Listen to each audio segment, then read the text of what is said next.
Welcome to the Twinkle Talks EYFS podcast. Working in the early years is busy, funny, messy, and exhausting. Join me, Shána, and the rest of the Twinkle EYFS team as we talk honestly about our experiences as practitioners, teachers, and professional nappy changers. Whether you're listening to increase your CPD hours or catching up on our antics whilst driving home from work, Twinkle EYFS will share everything you need to know about all things early years.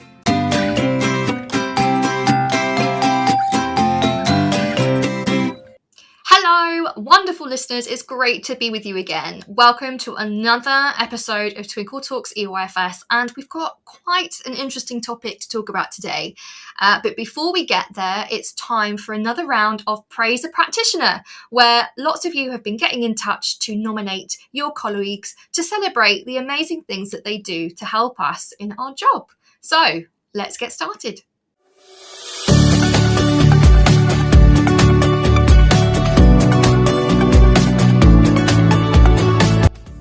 This week, we'd like to celebrate some of you. So first up is Lauren Anne Marie, and we'd like to give a big shout out to you because she did an amazing bee activity with her children this week. She says, I found an amazing big bumblebee, and after a week of learning about bees and their importance, it was wonderful for the children to see up close. We gave it some sugar water, popped it on a flower, and watched it fly away happily. Well done for bringing your children such an amazing experience, Lauren. Next up, we have Holly Wardby.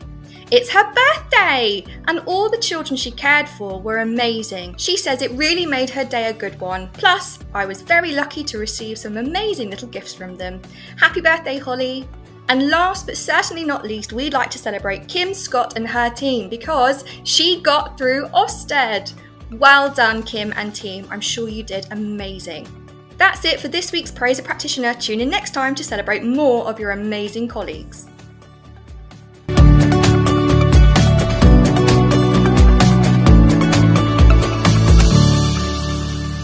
Amazing, guys. Well done, everybody, for being such a great support to each other. It's kind of what makes early years work, isn't it? So it was lovely to hear those super shout outs. And now on to our main event. So over the past couple of weeks, I have been engaging in conversations with you guys and also experts, and also going on some training and research myself about the topic of dyslexia. So there's a really kind of shocking statistic from the NHS where 1 in 10 people in the UK will suffer with some form of dyslexia.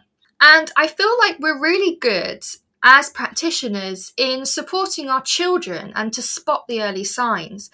But one thing that isn't really talked about as much is, what about the early years practitioners themselves? It could be in a preschool, a private nursery, a nursery attached to a school. And depending on your staff amount, that means at least one person in your setting as a practitioner has dyslexia or a form of it. And what I really wanted to explore was, well, what support is there for them? And how do we support each other as colleagues when they have difficulties and challenges that forms of dyslexia bring? So we're going to get into those kind of things today. But first, let's have a look at what dyslexia actually means.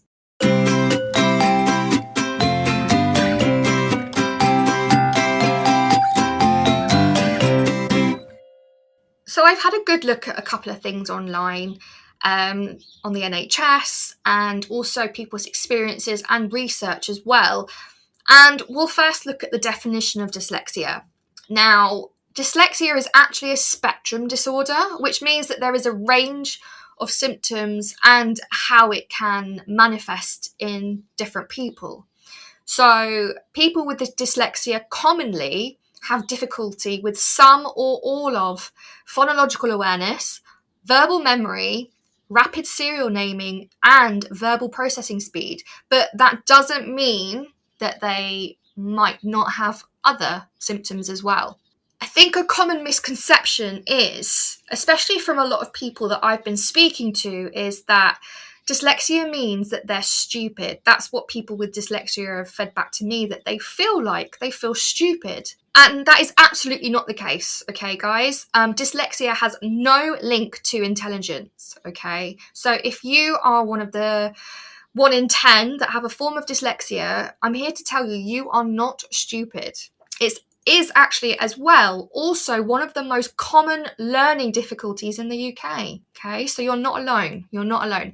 And this is really why I wanted to do an episode on it, because it affects so many of us, but also the people around them as well. And we can all do something to help each other. So I thought this was really important to discuss.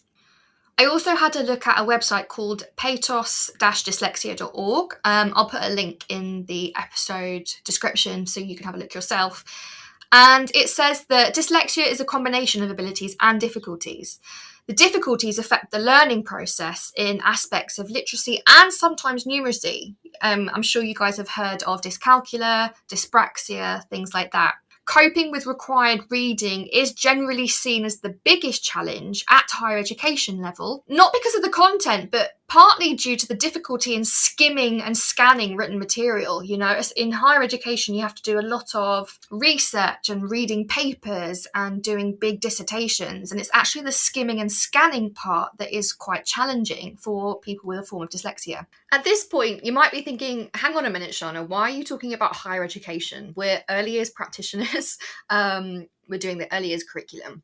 Yes, however, in order to be early years practitioners, a lot of us have to go into higher education, don't we? We have to get certain qualifications. And from speaking to a lot of people who have dyslexia, one of the massive barriers they have felt in maybe getting teaching qualifications, maybe getting NVQ certificates or childcare certificates, is that they fear going into higher education because they feel their dyslexia is going to hold them back, and it means that they're going to fail in higher education. So this is also really important to address as well. It's also a real struggle for lots of people with a form of dyslexia to express ideas clearly in a written format. So they have amazing ideas, they can articulate them when talking to someone, but putting it down on paper is actually a completely different skill altogether. So this might be something to watch out for. Other things that might be challenging is working memory, speed of processing, sequencing, auditory and or visual perception, spoken language, and motor skills. So there is quite a lot of different markers, and that's why it makes it a spectrum.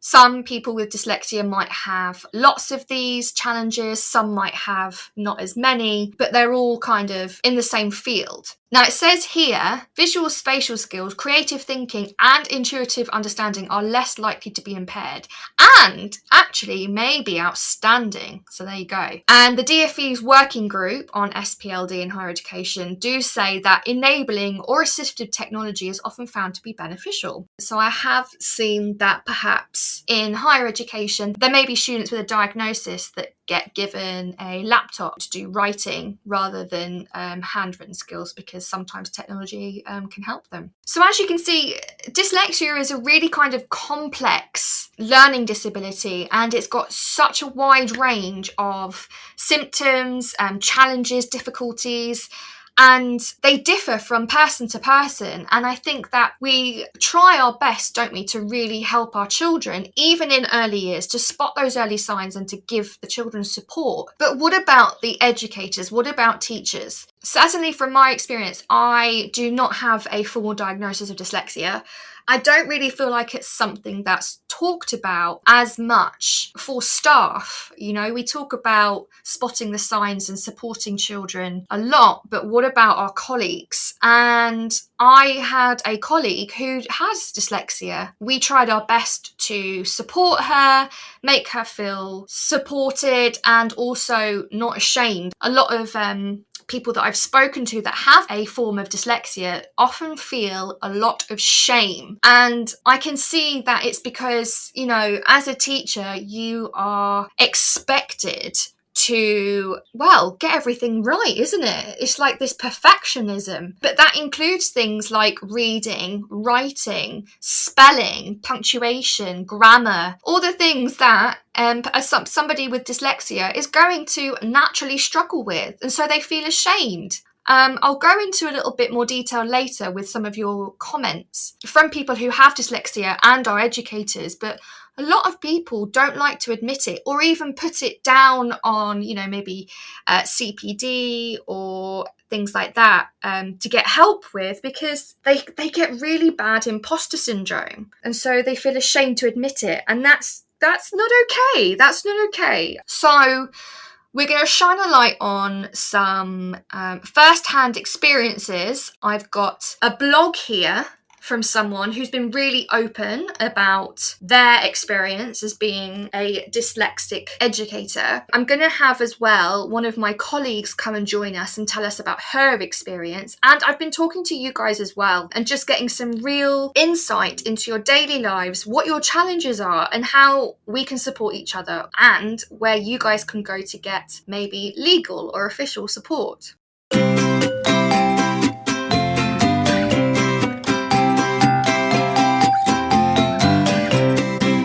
So I've got a blog here. It's called Gift of Being Dyslexic Teacher by Matthew Friday. And it's really interesting. I'll put this one in the episode description as well, so you can go and read it yourself. So Matthew kind of really lays out some of the challenges that he faces as a dyslexic teacher. He says some of his challenges were remembering facts, sequences, and lists, being easily distracted with teaching, and having anxiety when being overloaded with instructions. So those are things to also be aware of. If you are working with someone with dyslexia, just be aware of perhaps maybe things that might also affect their anxiety levels. And he also lists some of his coping strategies, which are using spell checkers and proofreaders for everything, writing everything in a notebook before I forget and become anxious, and layering his lessons with prompts so that I can remember the sequence and the content. So there are some really good coping strategies here that I think, might benefit others as well.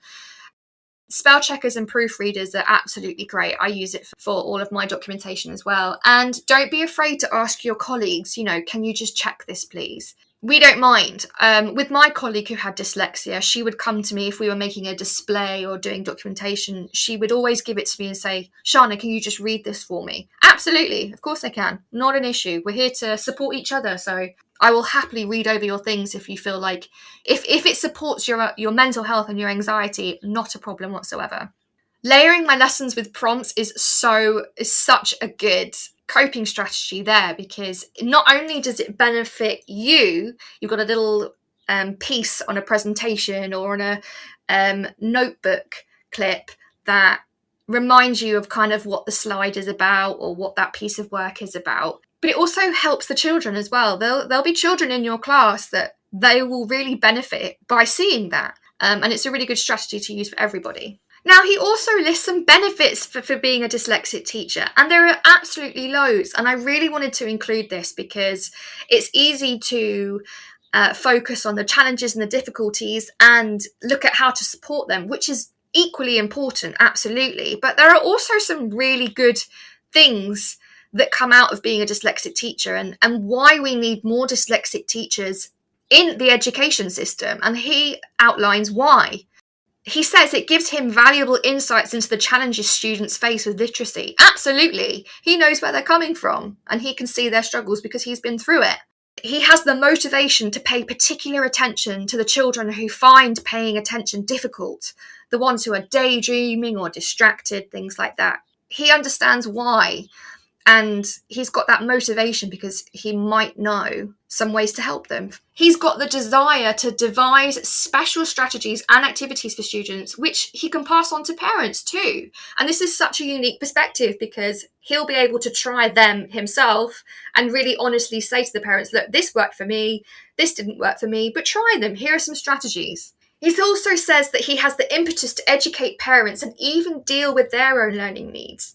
Most of the dyslexic students he's taught have at least one parent who admits to having similar problems. And that's a real big barrier, isn't it? Because Parents might see that their child may have a form of dyslexia or a learning need, but there's so much anxiety about how to support them, and they might even have a learning difficulty themselves. So to have a teacher, to have an educator who understands exactly what they're going through from a teacher's perspective, but also from a student perspective as well, they can not only help the child with education and their mental health and anxiety levels, but they can support the parents too from a first-hand perspective.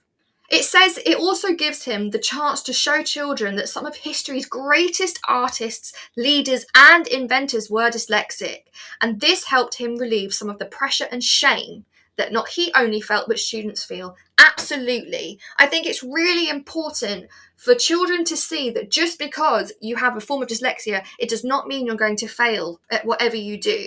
And this is a prime example of why we need more dyslexic teachers in the profession, and to be open about it, you know, and it gives children a role model. Just like with anything, you need a few adjustments here and there to make you the best that you can be, and you can still do the job just like anybody else. And it's really, really, really important for our children to see that, not only in their homes, from their parents and their families and their carers, but in their education as well. Yes, there are teachers that have dyslexia, and look at them go. And that will be really good for children's self-esteem as well. He says having dyslexia also gives him the urge to make sure that his lessons have a visual element, which is useful for all learners, not just children with a form of dyslexia, but also children who English might not be their first language, maybe for children who have autism. Many different people could really benefit. And this is the one that I love the most. He says it gives him the ability to prove that, like me, you can have dyslexia and still be a prolific reader and writer. Absolutely. It's a bit what I've said about before about being a role model, but it's to show that yes, you might need some adjustments, you might need some support, but you can still read and write just as well as anybody else. And I think that's really important, not just for your self-esteem, but to show educators and children alike that having a learning difficulty doesn't mean that you're going to fail.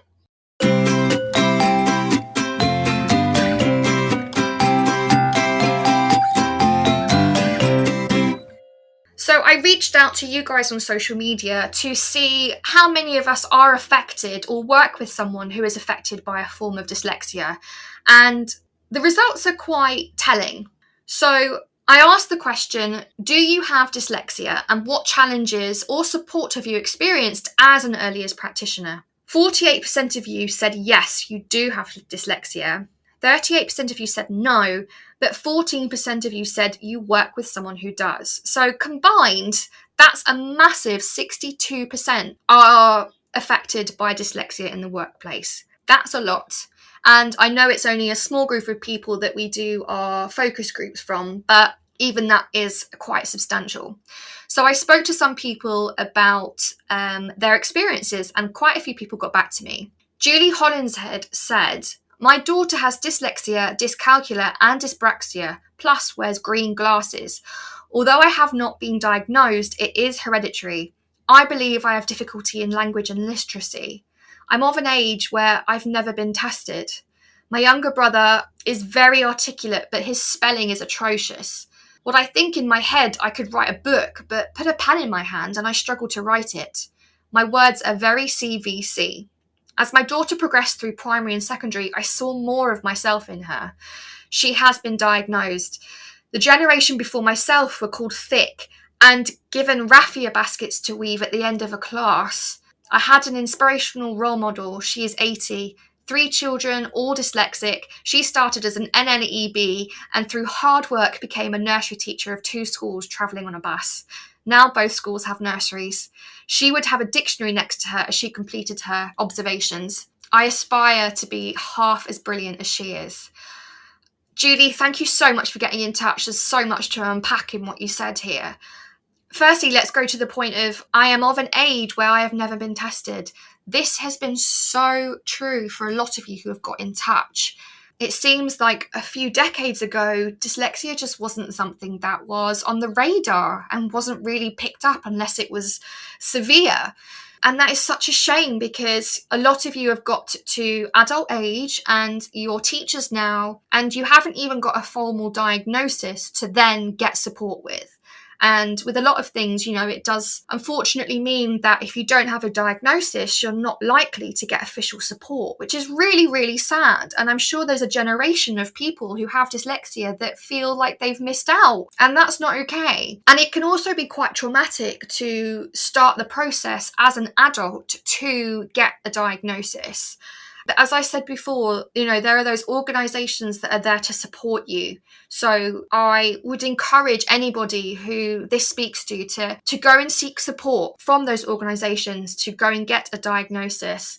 And then you can get the support that you so rightfully need. And I'm so sorry that you haven't been able to have it yet. It's great to hear that you had a role model from a woman who has dyslexic children, and she became a nursery teacher, and then she started something so amazing with having dyslexia herself. It's really good to hear that we still do have role models who do have dyslexia that are being celebrated, and we should always encourage more.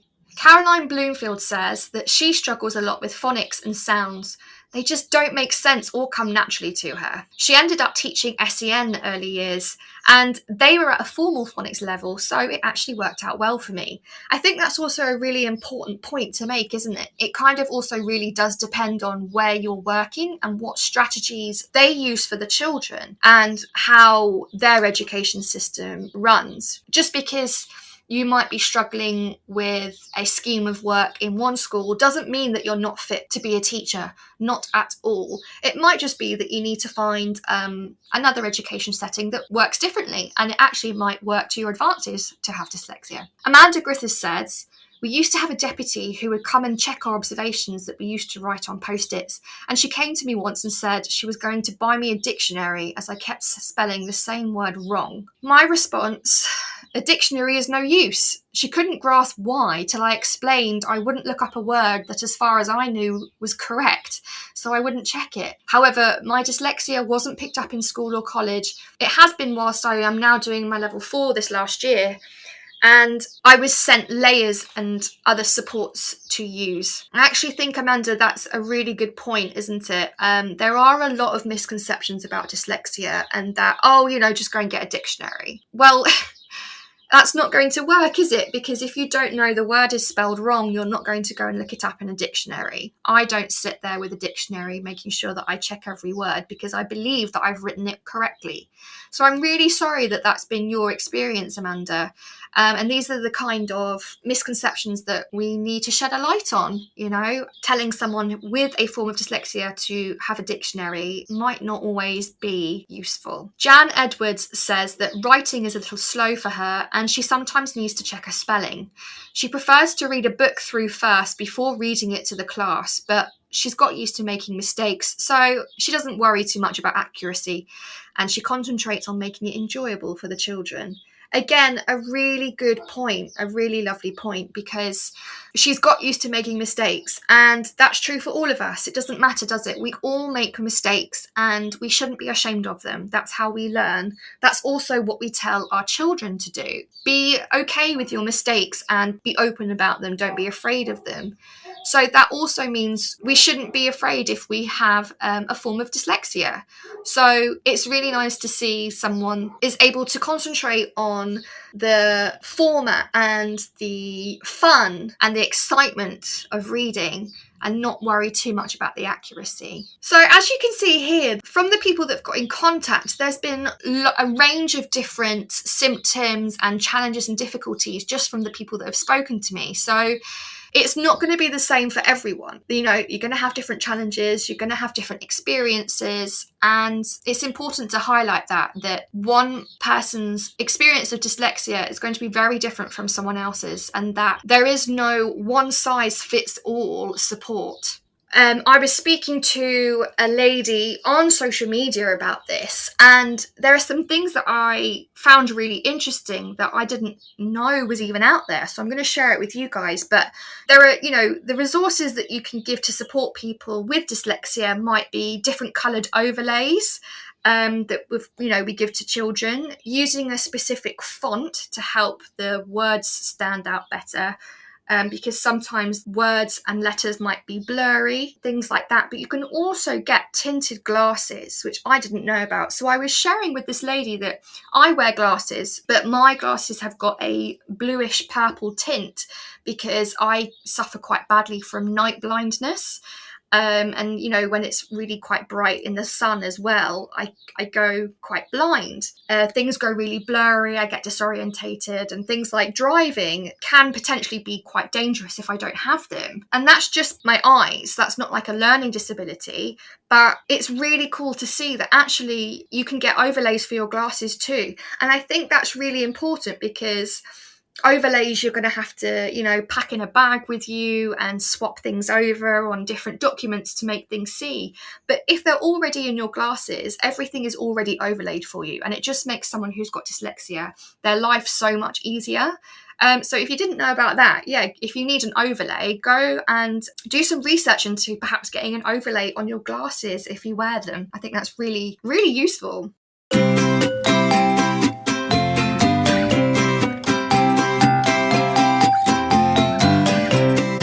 I've got here as well a wonderful colleague called Kelly Harris. You might know her from being a marketer for Twinkle Parents, and we were having a chat the other day, and she was an early years practitioner as well, but she also disclosed to me that she has dyslexia, and I really wanted her to come onto the episode to share her experience of training to be an educator, what it was like for her in early years, and also the challenges and the support that she received. So let's go straight to Kelly to hear of her experiences.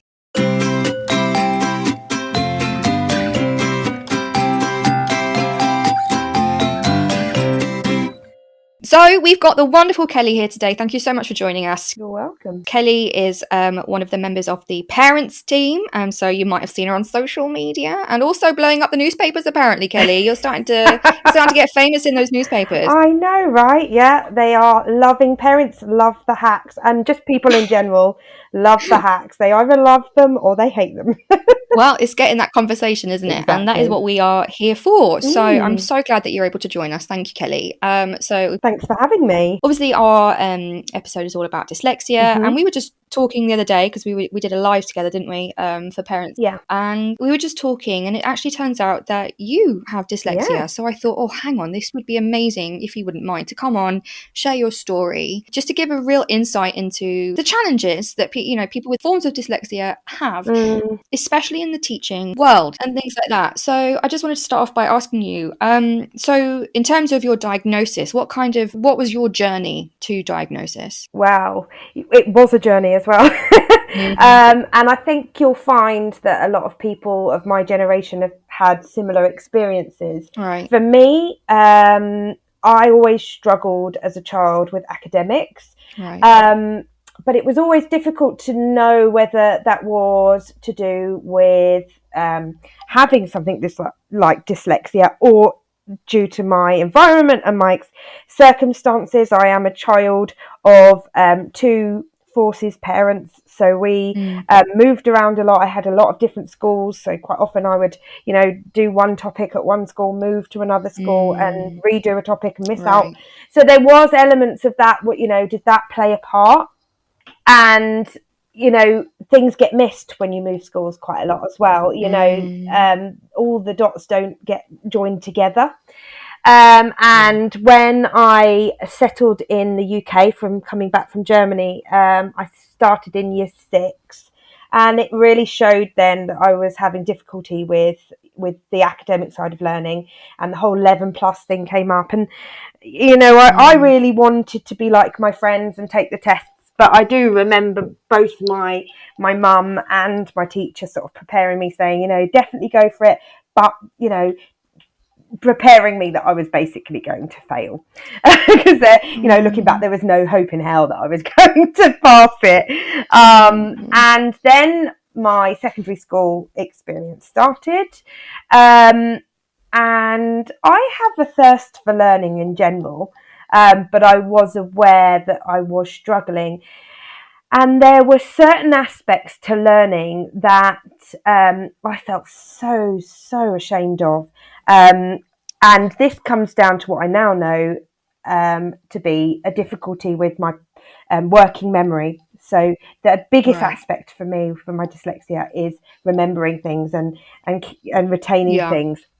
And actually, going back to year 6, one of my strongest memories of learning and with dyslexia and actually masking, I guess, came from my empathy towards the teacher. So, I recall Mr. Dungate, his name was, coming over to me and saying, "Oh, Kelly, you're struggling on this question. Yeah, okay, I'll explain it to you. Don't you worry." And he sat down and explained it. Okay, do you get it?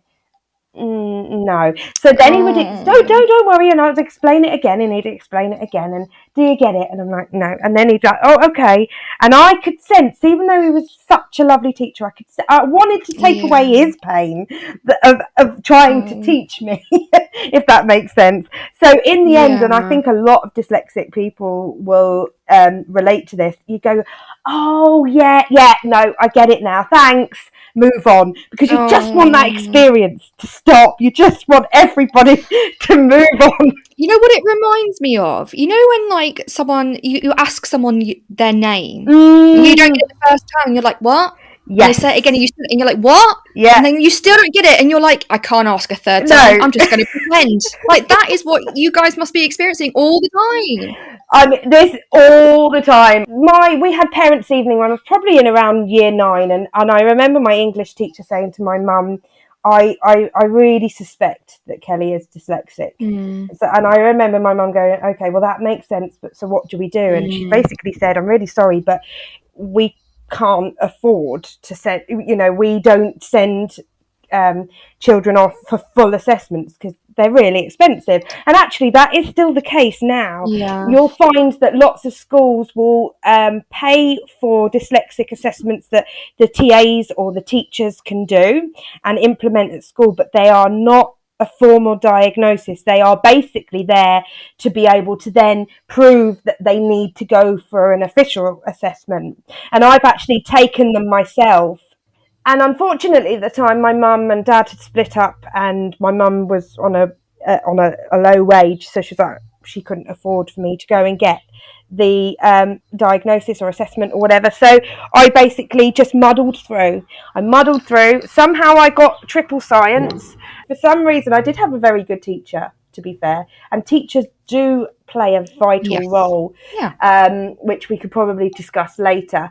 But science and geography I got C's in, but maths and English I think I got D's in, which wasn't actually that bad considering.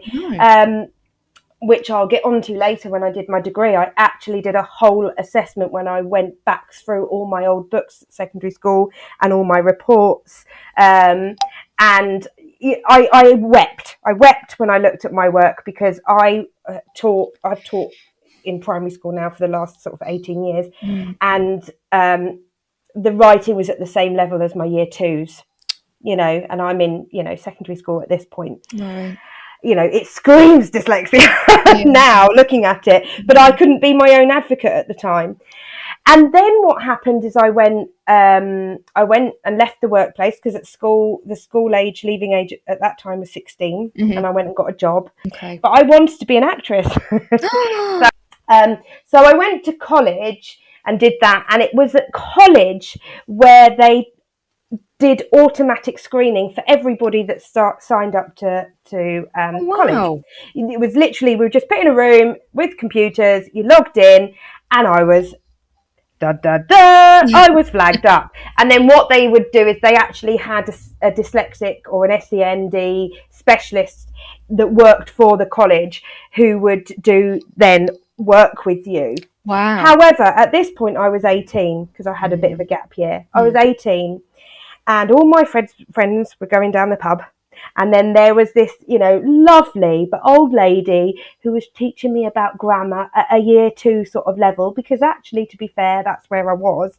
Right. And I just didn't go. I would rather be at in the pub because there was so much shame and I was so frustrated and I felt, I felt like I should know this at this age, and so I just sort of, went, no, I'm not going. Right, okay. So you've just touched on something there that I really wanted to talk about, because when we spoke before and you were talking about your teaching journey, something you said to me actually like really struck me. And you said you were so scared to become a teacher because, and I quote, "I'm not clever enough." And that absolutely got me. And I was like, no, right, okay, we need Kelly on here, because like a lot of people with dyslexia will say that I can't be a teacher, I'm not clever enough, I've got dyslexia, it's all about reading and writing and memory and all of this, and those are the things I struggle with, so I can't do it. And unfortunately, the way our education system is from top down, it does give you that sense. We as teachers, because of the top-down approach, do have to sort of enforce that to a certain degree, because, it is very assessment heavy. I've had very difficult feelings of not feeling good enough from secondary school. So, I wasn't good enough for the 11 plus. I wasn't good enough because I didn't pass my GCSEs. I wasn't good enough because I didn't go to a grammar school. And then, I went into the education system, and then it was, oh, I'm just a TA. I'm just this. And so basically what did it for me was that my head teacher said to me, like, Kelly, this is my last year here, and we're going to pay you to go out 1 day a week to study at university. And there was another guy who also, wasn't, we both had a similar sort of outlook, and we both had similar struggles with learning. And so I thought, you know what, if he can do it, why can't I? And I went in and I was honest with the tutors, and that really helped, and said, look, I'm dyslexic, I find it really hard, but I really want to do well. And having one-to-one time with them at the end of class to clarify things really helped. And I ended up coming away with a first. It wasn't a test-based degree, so it wasn't, there was no exams. It was presentations and writing. Now, the difference between writing at university and at school is that you can do it on a laptop, and you can have tools such as Grammarly. I did a lot of learning through YouTube, and then I was able to tackle an article that is quite complicated, because I had a foundation of understanding. But it's taken me a long time to understand and find ways that can help me with my learning. And that's the great thing about dyslexic learners, is that they, there are negative connotations to it, but actually there's so many great things, problem solving, and the ability to see connections, and how everything interconnects with each other. And it was a very long journey, a very emotive journey, exhausting journey. And for me, luckily, it came out with a very positive ending. And now I am not at all ashamed to say I'm dyslexia. And it's the big thing that motivates me to stay in teaching, to whenever I cover in different classes. So the first thing I tell them is about myself, and I tell them I'm dyslexic and I make mistakes, and that's okay, because that's how I learn. And there's no shame in it. And the amount of kids that go, oh, I learn like that, or I'm dyslexic, and it's just like, it's not a bad thing. We work together on it, Yeah, and I think it's really important for children to have themselves represented in their education system. 1 in 10 people have dyslexia, so to have 1 in 10 teachers that are dyslexic, it would be a great role model for those children, and be like, yes, actually you can be a teacher, you can be wherever you want to be. Just because you've got dyslexia doesn't mean that you shouldn't. So I was going to ask next, how was your journey into actually training to be a teacher? So it wasn't I want to be a teacher, I'm going to go and do the course and that's it. It started from being a TA, and then it was to do the degree. Because I didn't have my GCSEs, I had to first do an equivalent. I got my first class degree, then I wanted to do teaching, but you can't do teaching unless you have full maths, English, and now science GCSEs. So then I had to go on an evening course with the adult education and did my maths and English and passed those. The next step would be to get your teacher's qualification. But I fell pregnant, so I decided that, studying wouldn't be a good thing to do during this precious time. However, I am basically teaching at the moment as an unqualified teacher within my school setting, so I am employed to teach. The other thing that also really held me back, and I probably would have got my qualification now if it wasn't for this, was the key skills tests. Which thankfully I have now found they have scrapped. Yeah. Which is such a relief, because I did practice ones, and the English one I was fine with. The maths I need to write down. There's too. No time for that. No. And the thing is with teaching, you know what you're going to be teaching. Yeah. So if it's an area that you know that you're not necessarily strong in, you would go and do a bit of research before. You would go to Google. Exactly. You don't have to, as a teacher, just like in society now when we've got calculators in our phones. Right. You don't have to be a walking encyclopedia, a walking calculator. And, I've got a real bee in my bonnet about the need to have GCSE levels to work in a preschool, to work in EYFS, because I fully support teachers having to pass a level at which they're going to be teaching. Yeah, 100%. Of course, if you're teaching GCSEs, you need to be able to do it yourself. That's right, yeah. But if you are teaching in a nursery setting or preschool setting or an EYFS or year one, you don't need that. You will need to be able to pass the phonics test, yes. Yeah. You need to understand phonics. But you don't need GCSEs, and actually I quite often find that if you haven't got your GCSEs, there's some kind of learning difficulty there, like dyslexia. But there's so many aspects to dyslexia, that they are crying out for. Absolutely. In EYFS and in nurseries. They don't need somebody that knows how to do pie. They need someone who can do a mud pie, Yeah. I am so quoting that. That is brilliant. That is brilliant. And I had a conversation with a guy who owned a nursery whilst I was dog walking on exactly the same thing. He said it's so frustrating that he sees some amazing potential come in, but they haven't got the GCSEs and he has to turn them down. And it's just madness. I've proven over and over and over again. I did the equivalence. I did a college. I did the equivalent test. I did the degree. I retook the GCSEs, and then it's the key skills test, and all of it I just felt like I was hurdle after hurdle being punished.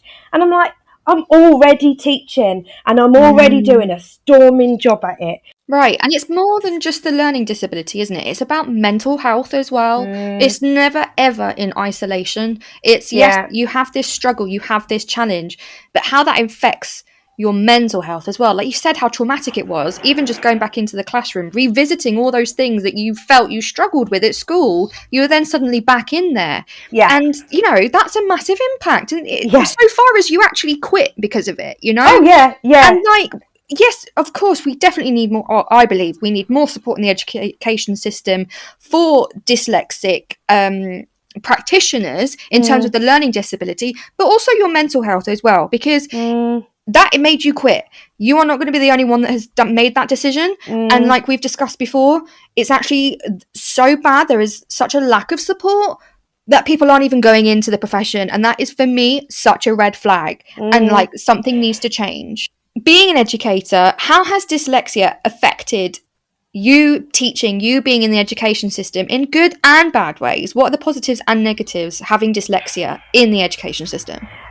So let's start with the negatives, because I like to end on a positive. Yeah. The negatives are things like the organisation aspect of it, the planning, trying to multitask, because as you're aware, teaching, there's a lot of things that you have to multitask, for example, meetings and things like that. So coming up with a way that suits you to organise that and organise your brain. That can be a difficulty. Also a difficulty for some, particularly if you're not as far advanced with your sort of acceptance as I am, is just, you know, feeling inadequate and that feeling of comparing yourself to other teachers and not feeling good enough. And actually, if you start talking to people, everybody has their own insecurities in some area, and it does help. And I think the biggest one for me, the biggest disadvantage and negative has been the system in which you are assessed to be a good, to be able to become a teacher, and that whole process. Luckily, it's getting better because the government are starting to do more and understand more about dyslexic learners and how many of us there are, and also scrapping things like the key skills test and stuff like that. So they're kind of the negative sides, but the positive sides is that your brain is so wired for teaching, and that connection with your students and that ability to understand those that are disadvantaged, which are, let's face it, the ones that need us the most, and understand the ability to support those and be able to get into their brain in a way that some others can't. And, you know, the positives are the creative side of things, you know, being able to see links, you know, like how can I link this maths lesson into the next art lesson and things like that. And I just feel like in education, in terms of teachers, we need to see diversity. We need those clever people. We need those creative people. We need people that have got different types of brain so that we can all connect at some point with a child. Right. And I also think as well, it's a really strong message to educational settings that do they provide a safe place where people do feel comfortable to be open about it, you know? And I would not have been in the position that I'm in now had I not had that teacher who believed in me and saw that I was a good teacher and that I needed to follow it. Right. And even like within the team as colleagues, like just being open about making mistakes. Like we all make mistakes, even whether you have a learning disability or not. We're all human. We can't do everything perfectly. And I'll tell you a funny story here. This is going to make you laugh, right?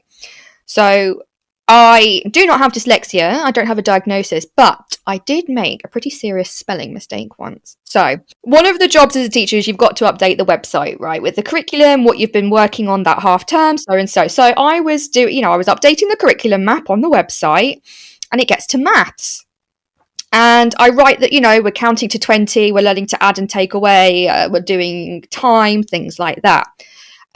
Press the spell check button on Word, make sure it's all right, all good to go, great, publish, okay? Couple of days later, the school business manager comes to me and she pulls me aside because I'm the earliest leader, so she speaks to me thinking it's someone from the team, and she goes, Shána, have you checked the website? And I was like, no, what's wrong with it? And she literally said to me, a parent's just come to me, and the curriculum map for reception, whoever's written maths, they've forgotten to put the O in count. And I was horrified. And I was like, but I spell checked it and everything. Why didn't it come up? And she was like, Shána, it's because it's a word. It wouldn't come up, would it? And I was horrified. I was like, oh my God, I've just put a horrendous word on the website. But the parent was so good. Like they didn't, you know, they weren't horrid about it. They just quietly spoke to the school business manager and they silently took me aside. And I was like, I'll change it immediately. I'm so sorry. But, you know, I laugh about it now, but I was mortified that I'd even done that. And even as parents, I would say, you know, if you do spot things like that, where, you know, in a parent email or on a notice sign, right, it's okay to bring it up. Because yes, of course we do want, you know, if kids are going to see it, to have this, but do it in a respectful way. So look, just to let you know, because otherwise that can be really upsetting. Yeah. There you go. Well, it's been amazing. I'm so glad that you've been able to speak to me. You've got your lovely daughter in the background who's clearly dying for your attention. I've taken you away. Okay, listeners, you can't see this now, but her dog has gone crazy. Through the bin. The bin is all over the floor. I've got a handful of melting chocolate that my child gave to me midway through this podcast, and it has melted. And my child has no clothes on. So this is real life. This is real life. Exactly. No. But thank you so much for taking the time to come and speak to me, despite all of the things that you've got going on. And I know our listeners are really going to value your insight. So thank you, and I'll let you get on to being mummy, shall I? Thank you, Shána. You have a lovely day.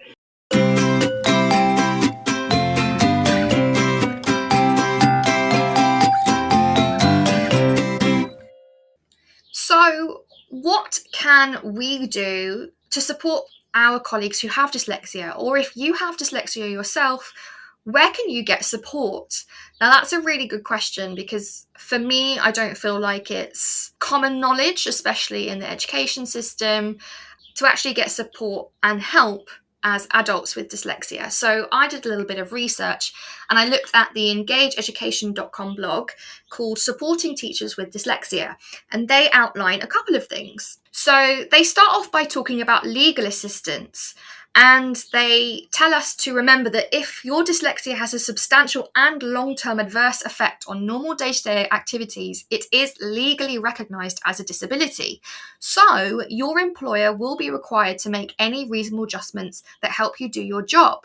Reasonable adjustments can include things like giving you more time for marking, templates for records and report writing, extra reading time, allowing for more verbal assessments and less written assessments, providing a laptop, technological assistance, and there are lots of word processing program tools such as text-to-speech programs, grammar correction, spell check, and even dyslexic-friendly fonts.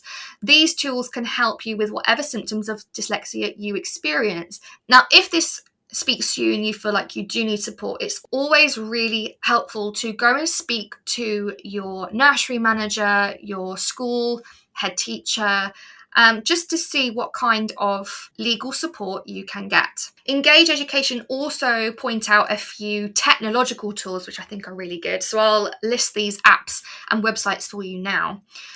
Grammarly is a free writing app that uses AI intelligence to help people write with clarity using the correct grammar, spelling and tone. So you can go and check that one out. Something called Dyslexic, which is a typeface or font that was designed with the intention of mitigating some of the issues that dyslexics experience when reading. And actually you can get the Dyslexic browser as a plugin. So go and look that up, see if that might help.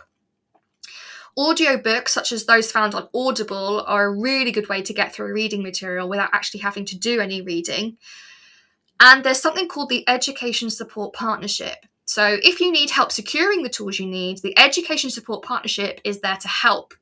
And that's to do with maybe legal assistance or advice regarding your rights at work and what you're entitled to. Or it could be there just to support your well-being, because it can be quite overwhelming to talk about, to seek support for. And so the ESP is there to help with professional assistance, and it's free. They also list a couple of groups and organisations if you would like more help. So there is the Association of Dyslexia Specialists in Higher Education. They've got a really helpful guide for teachers with dyslexia, including strategies to help you with spelling, marking and reports, reading, lesson planning and things like that. They also list the British Dyslexia Association. They're available to provide dyslexia information, advice and services to people of all ages, and it's related to anything to do with dyslexia. Again, I'll put a link to this blog in the episode description as well, so that you can go and find the links to those support systems yourself. And I do think they're really worth checking out. So that was advice for people who have dyslexia and where they can go for support. But what about for the other 9 in 10 people who perhaps work with someone who has dyslexia? What can you do to support them? There are a couple of practical things that you can do, just like we do with our children. Perhaps it's like colleagues might need certain overlays in different colours so that they can see documents clearer. Perhaps they need a specific font or font size to help them read documentation better. Perhaps they just need more time to write school reports, nursery reports, observations, things like that. Sometimes they might just need you to look over their work. And from speaking to a lot of people and getting their insight into their struggles, I think the first thing that we can all do in any early years setting, in fact, in any working environment, is to ensure that we create a safe working environment that allows people to be open, to make sure that no matter what people come in with, whether it's learning disabilities, whether it's mental health, whether it's something else, that we have an open communication system with our team members so that it's okay to talk about. Create a space to talk about these things openly. When we start to talk about things, that's when we start to learn. And to be able to create a safe space for dyslexic colleagues to say, look, I struggle with this. Can you help me? I think is a really good starting point. Especially as well, because dyslexia is such a spectrum disorder, it's not going to manifest in the same way for different colleagues. So it's always best to just ask and say, look, I know that you've got this diagnosis, but I know that it's a spectrum and it can affect people in different ways. What do you struggle with and how can I help you with that? I think it's really important to show that we care and to reach out and not wait for someone to quote unquote admit that they have a challenge and that they need support. It should be really the other way round. Create a space where we can openly talk about it, and then also just let them know that you care and that, hey, look, I'm here. If you need anything, just let me know. It's probably best never to assume. That's not always helpful, and we could perhaps slip up and make mistakes by doing that. So just be honest, be open and say, look, I actually don't really know much about dyslexia or what it looks like for you. Tell me the things that you struggle with and let me know how I can help. I think with any learning difficulty as well, or just anything that we bring to work, because we must remember we are human. We can't leave everything at the door. Things do come in and things do affect us. But I think the most important thing, there will always be an effect on mental health. And especially with dyslexia, with increased anxiety levels, it's only going to exacerbate the situation. For example, a colleague might be really anxious about the end of the year because report writing season is coming up and they're a key worker and so they've got X amount of reports to write. Just the mere thought of that for a person that has a form of dyslexia will manifest anxiety and will cause anxiety. But then on the back of that, the anxiety will then affect the dyslexia and perhaps make report writing even more of a struggle before they've even started because their mental health is affected. So we really must be aware of our colleagues that their mental health will be affected as well. And yes, we can do practical things to help the learning need itself, but also what can we do to relieve their anxiety? Sometimes it's just hey, I get it. Mistakes happen. You've put a spelling mistake in that report. It's not the end of the world. Don't worry. Sometimes it's look, I'll check over this for you. Don't worry. Sometimes it's you know what, actually, you need an extra 10 minutes just to read through them all again. That's fine. I'll take the kids outside. You go take those 10 minutes. And I know it sounds like really small things, but those small things make a really big difference. And we must always remember that our workload and our mental health are really important and do go hand in hand. So when we are supporting our colleagues with the dyslexia itself, let's also remember to look after their mental health too.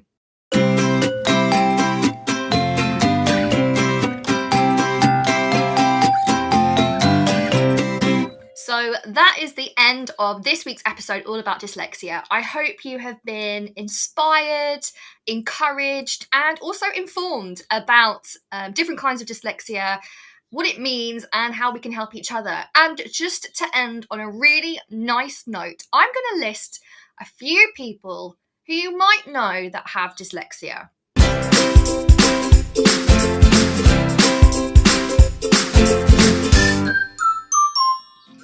Maggie Adarin Pocock, the astronomer from The Sky at Night, Hollywood actor Orlando Bloom, Richard Branson, Tom Cruise, Leonardo da Vinci, Walt Disney himself, Jim Carrey, Albert Einstein, Sally Gardner, Whoopi Goldberg, a couple of presidents, John F. Kennedy, George Washington, and George W. Bush, Keira Knightley, John Lennon, Jamie Oliver, Pablo Picasso, Steven Spielberg, and Holly Willoughby.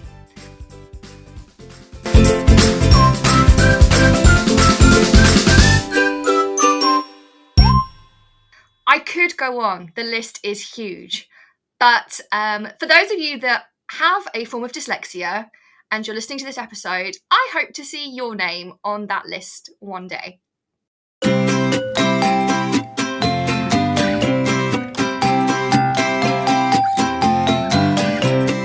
So that's it from today's episode. Thanks so much for listening, and I hope you really enjoyed it. If you would like to get involved or would like to know more, come and find us on our social media sites. We have a Facebook, Instagram, Twitter, Pinterest, and TikTok account. All of the details will be in the description. And whatever you're doing, I hope you have a great day today.